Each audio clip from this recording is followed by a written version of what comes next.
podcast. I'm the Disturbed Southern Belle. And I'm the gentleman. We're going to be starting a short series talking about some of the more disturbing and strange jobs throughout history. On the first episode, I'm going to be talking about some of the older jobs that took place, more in ancient sort of times, I guess we might say. And then on the next episode, the gentleman will be doing one on some more modern jobs. And unfortunately, the older jobs, some of them are not only disturbing, but some of them are also kind of disgusting. So, there's that. So we're going to start off with one called the Groom of the Stool. That doesn't sound so bad, now does it? Just the name, So this was implemented during the reign of Henry VII and only abolished in 1901 by Edward VII. The role of the Groom of the Stool required the holder to take the monarch to the toilet, so to speak. Basically check whatever went on in there and then clean their bottom afterwards. Because, So, I don't know that I would enjoy that job so much, but I guess it could be worse. I don't know. So, despite the obvious unpleasantness, this job was considered one of the most prestigious posts in the kingdom, if you can believe that. Of course. Because you got one-on-one time and unique access to the royal ear meant that the groom was perfectly positioned to influence the royal mind on any topic. Sure.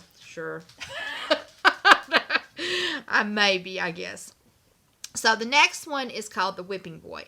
Now, there's a little doubt about whether this was a real, actual position or not, but there are stories that tell of boys who were educated with princes, or child kings, and they received the punishments earned by their betters, so to speak.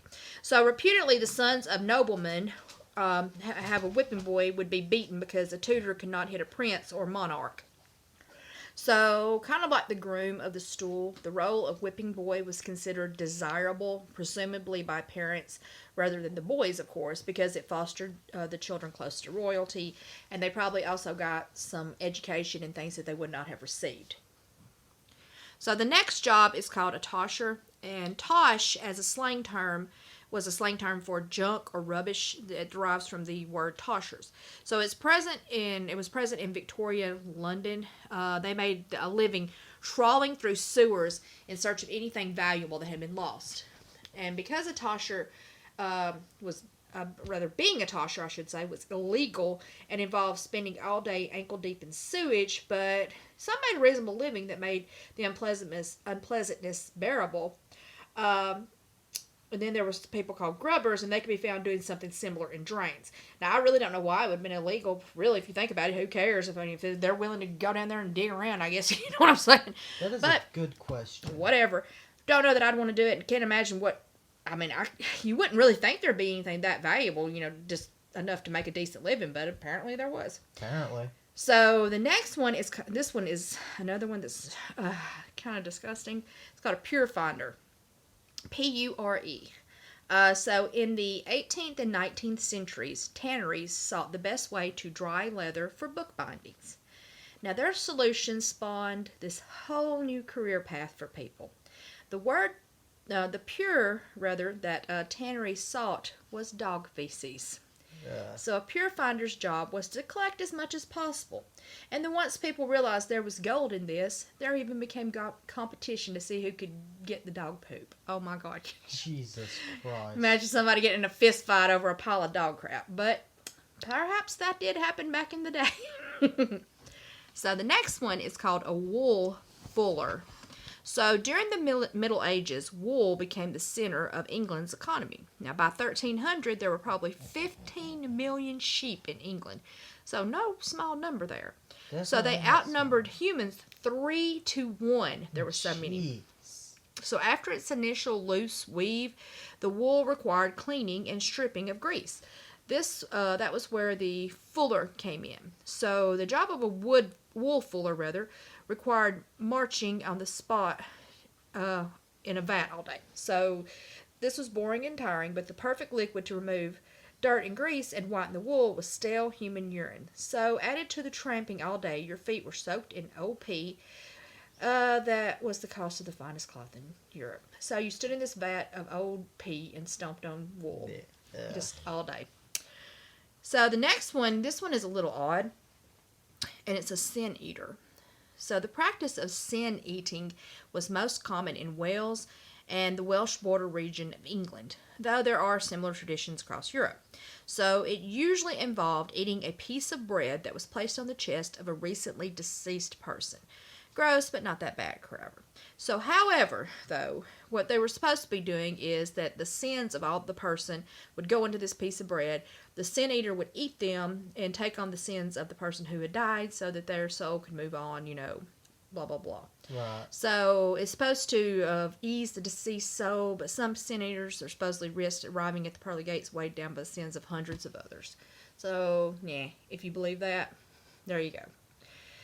So the next one is called a plague bearer. So in 1665, the plague caused 69,000 deaths in London. Government directives required nighttime collection and burial of victims. Parishes hired plague bearers who toured the streets at night, collecting the dead and depositing them in mass graves in the churchyards. They spent their nights around plague victims and rotting corpses, risking their own lives, of course, and their days were spent in the churchyard surrounded by those same bodies because they were required to live there to avoid affecting others. Ugh. That's just awful. It is. That does not sound like a pleasant job. So the next one are called lime burners. So lime has many uses. Now I'm not talking about lime like the fruit. I'm talking about lime like, what you put in gardens and, the powdery stuff. So lime has many uses, and crushed and heated to about 800 degrees for several days, it produces something called quicklime, and it's used by tanners and dyers. So soaking quicklime in water creates slacked lime, which was useful in mortar and whitewash. So besides the heat, a lime burner's job was terrifyingly dangerous. Quicklime is caustic, highly unstable, and reacts violently to water. So it sounds wonderful, doesn't it? Oh, absolutely. It can spit, steam, and even explode. It was so dangerous it was sometimes used as a weapon, thrown at an enemy to cause painful burning in the eyes, mouth, or anywhere it came into contact with sweat. Because so my gosh. And you're in there burning that stuff at hundreds of degrees. So yeah, you're sweating. Oh my God, dude, that sounds horrible. It does. So, a pétardier. The word pétard is derived from the French péter, meaning to fart. Petards were often bell-shaped metal devices filled with gunpowder and fixed to a wooden base. This base was attached to the wall or gate of a besieged castle, and the explosion was focused to cause maximum damage. The operators of these, the pétardiers, operated these hugely dangerous and unstable devices. They were as likely to kill themselves as to damage the enemy castle. The phrase "hoist by your own petard," meaning to be fooled by your own plan, comes from the prevalence of petards being blown up by their own bombs, more often than not. Jesus. That sounds like a wonderful job. Oh, yeah, absolutely. So next is the gong farmer. Before modern drainage, the bodily waste of increasingly urban populations was, of course, a problem. I can imagine.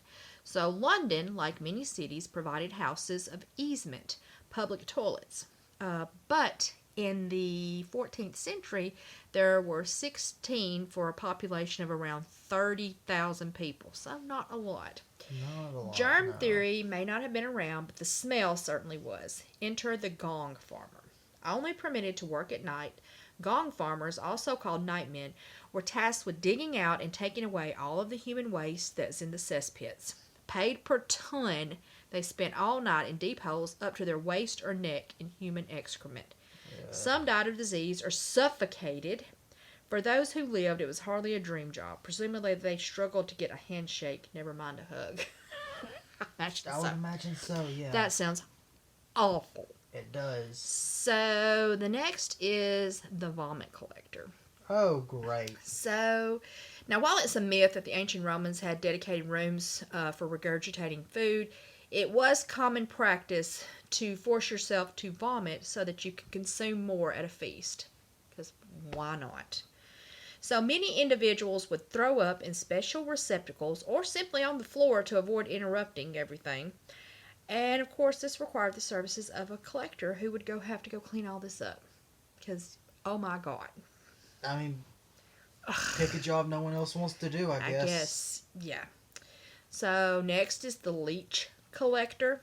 So in the Middle Ages, medicine could barely be described as primitive, and methods such as bleeding were common practice for a multitude of medical ailments. Now, I'm sure a lot of people have heard that, were bloodletting and all that crap. So one method of doing this was called for basically applying leeches to someone. And of course, these had to be collected from nearby ponds and bogs. A leech collector would simply wade into the water with bare legs, swish around until the creatures attached to them, and then they were pulled off and dropped into a bucket to be sold by the town doctor, which was, of course, a barber surgeon or other medical professional, we'll say in quotes, because you can imagine. Heavy air quotes. There you go. The next prevalent job of the day was the violin string maker. So prior to the 17th century's revolution in the technology of string making for musical instruments, the industry was decidedly more disgusting. In order to make strings thick enough to play lower notes on a violin, which at the time only had 3 strings, the preferred method involved twisting strands of sheep innards together. Okay. So string makers would have to butcher the sheep very carefully so as not to rupture the stomach or lower intestines, and then spend painstaking hours trimming away fatty tissue, blood vessels, and muscle. The guts then had to be soaked in a solution of wood ash to further clean them and constantly monitored so that they didn't begin to rot, and the innards were then thoroughly dried and twisted into bass strings. So, yeah. There you go. Great. That sounds wonderful as well, doesn't it? Absolutely. Then we have the rat catcher. So with the rapid industrialization in the 19th century, cities became burgeoning hubs of filth and disease, because there were so many people, of course. Right. Happily contributing to that were millions of rats. When the problem got out of hand in a certain household, the rat catcher was called in to sort things out. He rubbed oils of aniseed and thyme into his hands and clothing to attract them, which he would try to catch then with his bare hands. And most of the rats weren't killed. They were kept and sold as a tidy source of profit. Now, okay, I don't know why anybody would want to buy a rat, but sure, why not? So the next one is the match girl. So the manufacturing of the matches themselves wasn't basically the disgusting part. It consisted of merely dipping short sticks of wood into a phosphorus solution.